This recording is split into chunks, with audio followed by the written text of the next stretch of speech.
$2,000 increases, $1,500 increases, whole buildings being evicted. Prosperity has fallen on the city of Inglewood, California. An NFL team is building a stadium here, while an NBA team is inching towards building an arena in a city that was once considered one of the least desirable cities in California. Inglewood is the place you want to be. Home prices in Inglewood have surged 63% from 2014 to 2018. The city of Inglewood is struggling to strike a balance between surging economic development and what many see as inflated housing costs. Property values in Inglewood are skyrocketing in anticipation of billions of dollars in revenue expected to come into the city over the years. This should be good news for the residents of Inglewood, mostly black and brown. But the statistics that makes the prosperity of Inglewood not so good news for the residents is that over 60% of them are renters. This time last year I was paying $1,550. January I was expected to pay $1,750. March I was expected to pay $1,875. And for May and June, I was expected to pay $2,000 without paying for the parking. And also the seniors who have lived for generations here. And now the property values have gone up so high, the taxing and all of that are driving them out of their homes. So why is Inglewood such a hot commodity? Because the mayor is wholesaling the entire city. That's really what it comes down to. It is what they call economic development opportunities for the city of Inglewood and being able to take advantage of those things on behalf of the city, as if that's more important than the stabilization of those families who have been the underpinning of what this city has been for decades. Incorporated in 1908, Inglewood sits in the South Bay region of Los Angeles County. Although it's now known for its black population, Inglewood was once an almost all-white town. For decades, rampant redlining practices kept blacks away from home ownership, not just in Inglewood, but in the neighboring cities in LA County. Black families slowly began moving to Inglewood in the 1960s, triggering another case of white flight. Although blacks have lived in the city for decades, majority of them are still renters. Now, after many years of stable and relatively affordable housing, they are facing surging rent prices. So the Social Justice Learning Institute anchors a growing coalition of community-based organizations, residents, local businesses, and developers who are committed to community-centered economic development. So what that means for us is we want to see investment come into our community, but we want that investment to lead to economic growth and a strong local economy for the people who live here, right? Folk that have invested years of blood, sweat, and tears building up the city of Inglewood. We want them to be able to benefit from all of this investment and not face significant displacement. So for example, we've had a number of buildings that have experienced significant rent increases, or in many cases rent gouging, right? So we have a number of residents that have seen their rents go up anywhere between 20 to 127%. And so for us, that's deeply problematic when you have these outside investors coming in and buying up entire blocks. City leaders want to cap landlords at 8% a year, but many renters fear that's still too much. Wages are not keeping up with the rising costs of rents. Here in Inglewood alone, rents have raised more than 30% in the past 2 years. Construction can be seen everywhere. Apartment buildings are being updated, and some of them are even being turned into hotels and motels. So tell us about these empty lots and where we are. So we are near the intersection of Prairie and Century, and so you can see the stadium beyond there. There's the casino that's on the other side of this building that's happening right here.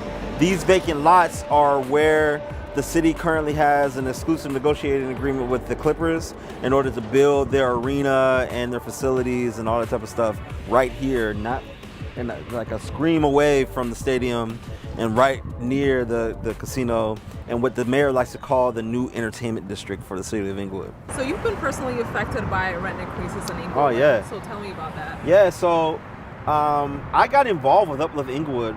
Mind you, I live in Inglewood, I work in Inglewood, my children go to school here in Inglewood. So this 9 square mile radius city has become like a very, very integral part of my life. And I've been impacted by the rent increases. That's the reason why I got involved with Uplift Inglewood, because the things that they were talking about was stuff that was near and dear to what's going on in my household. The mayor announced a 60-day extension of an emergency ordinance limiting rent increases and evictions as they draft a more permanent solution. The mayor says his permanent solution will limit rent increases to once per year, protect tenants from evictions without just cause, and mandate relocation allowances for increases that exceed 4%. So we're over at 4949 West Century, and this is indicative of all the change that's happened in the city. This particular facility used to have all residents who lived in here, but the owner decided, this one and another one that they own, 4821 West Century, decided to turn it into a motel, right? Because of all the speculation as well as the development that's happening with the stadium, prospects of the Clippers maybe coming, the 3 metro trains that are coming to the city of Inglewood, all these influx of people are going to be coming here, and of course the owners want to take advantage of that. So what they decided to do was actually push people out. They've already done it at 4821. They've actually completed that project. They're trying to force people out of this particular facility so they can actually redevelop this one to do the same thing. Make sure you get this part. You want me to come closer? I can come closer so you can get it. Yeah. There you go. That way you don't gotta zoom in. There it is. Uplift Inglewood. We out here.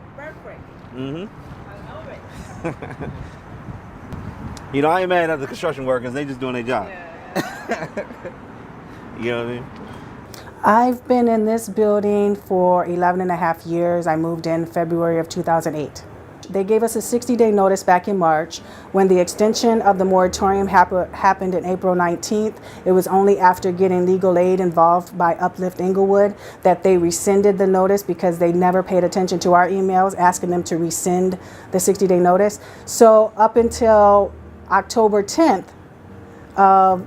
8th of 2019, we had no problems. The memorandum, I believe it said that they were not allowed to evict us. It was only a 45-day temporary memorandum, but they wasn't allowed to evict us. They had to relocate us and pay relocation fees if they decided that they wanted to remodel, build, or even change ownerships of the building. Some people didn't bother to do the research, but I didn't have anywhere else to go, so I had to do research before I up and left. 50 days of the 60-day notice, they rescinded the eviction letter once they found out about the memorandum and said, well, that was a mistake. Nobody's got to move. We're not doing anything to the apartments. You guys are fine. We weren't formally notified that construction was taking place. It was only then, when the construction trucks started showing up and they started demolishing the vacant units, that we knew they were starting to remodel the property. About the middle of October, all of a sudden I was waking to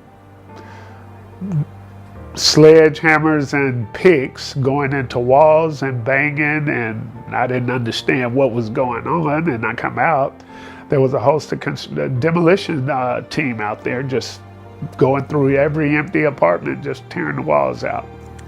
You know, one week is quiet, we're living, you know, our day-to-day lives, and the next week there's nothing but banging, construction, trash, just full-on destruction of the apartment we're living in. It's been like kind of hazardous, you know, just being around here. I have a 5-year-old son, and he's been getting sick ever since they started. He has a cough that won't go away, as well as me. I haven't been this sick for a whole month straight, ever. Direct effect it had on me is all the dust, which you can tell I'm kind of hoarse, and I have to keep my nose plugged up because I'm not sure what's in that dust that's flying around all day, every day. But as far as me, yes, health-wise,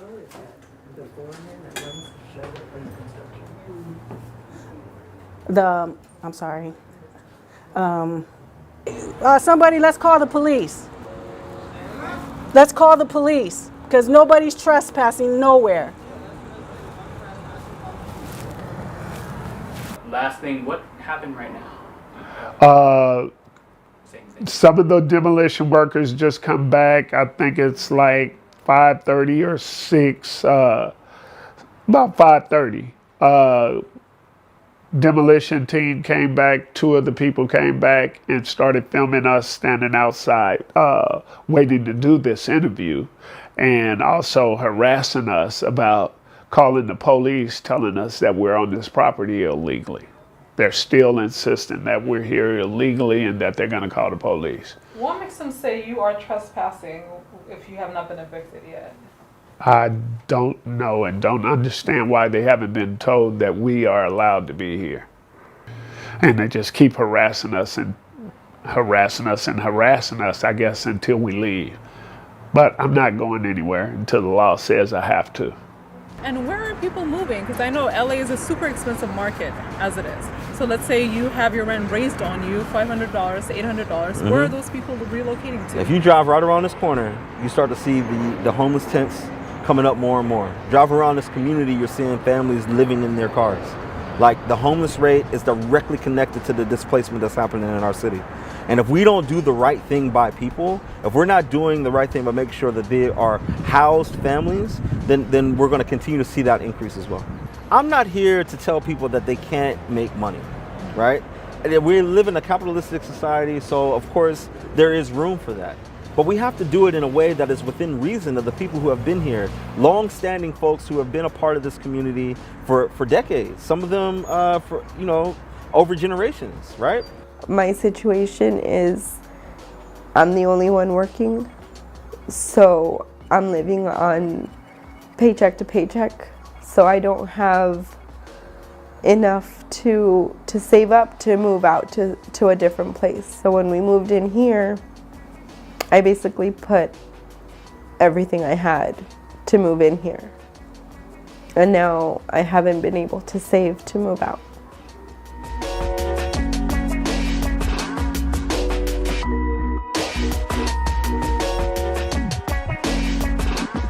People are just trying to survive, man. They're just trying to survive. And our job is try to help them get out of survival mode and into a thriving space so that they can actually contribute and be a part of this movement of change for the better in our community that we're a part of right now.